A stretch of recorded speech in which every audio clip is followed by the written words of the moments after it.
2024 লোকসভা নির্বাচনের ভোটের প্রস্তুতি শুরু করে দিয়েছেন বামফ্রন্ট নেতৃত্ব উত্তর পূর্বে রাজ্যের ত্রিপুরায়। দুটি লোকসভা আসন শুধু দেখার বিষয় রয়েছে, কেননা উত্তর পূর্বে রাজ্যের ত্রিপুরার দুটি লোকসভা আসন জনসংখ্যার দিক থেকে খুবই কম, প্রায় 40 থেকে 44 লক্ষ লোক বসবাস করেন। 2023 বিধানসভা নির্বাচনে বিরোধী ভোট ভাগ বসিয়ে বিজেপি ক্ষমতায় আসে। আপনারা দেখছেন সবুজবঙ্গ নিউজ। এবার ডোর টু ডোর নির্বাচনী ভোট প্রচার শুরু করে দিয়েছেন প্রাক্তন মুখ্যমন্ত্রী মানিক সরকার। তিনিও মানুষের দাঁড়ে দাঁড়ে বাড়ি বাড়ি যাচ্ছেন এবং জনজাতি ভোটারদের মানুষজনদের বোঝানোর চেষ্টা করছেন। পূর্ব ত্রিপুরা ও পশ্চিম ত্রিপুরা এই দুটি লোকসভা আসন কিন্তু বিজেপির দখলে রয়েছে। 2024 এপ্রিল মাসে যদি ভোট হয় সম্ভবত, তাহলে কিন্তু শাসক দল বিজেপি আরও একটা চিন্তিত থাকতে পারে, কেননা এবার চতুর্মুখী লড়াই হবে উত্তর পূর্ব রাজ্যে ত্রিপুরায়।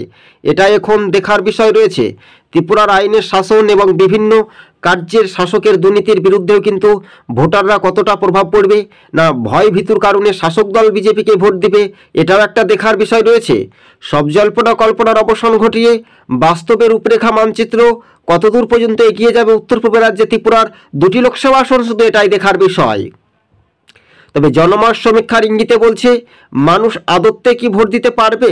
জনমত সমীক্ষার ইঙ্গিতে বলছে বিজেপির একটি লোকসভা আসন হাতছাড়া হতে পারে পূর্ব ত্রিপুরা, অর্থাৎ সেই এলাকায় জনজাতি ভোটার সংখ্যাটা খুবই একটু বেশি থাকার জন্য, কেননা 20টি বিধানসভার আসন পাহাড়ে, সেখানে কিন্তু জিতেন্দ্র চৌধুরী মানিক সরকাররা কি প্রভাব ফেলতে পারবে, এটা এখন দেখার বিষয় রয়েছে।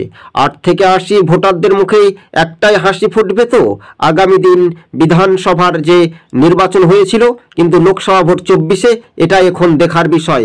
ত্রিপুরাতে জোরদার ভোট প্রচার শুরু করছে বামেরা।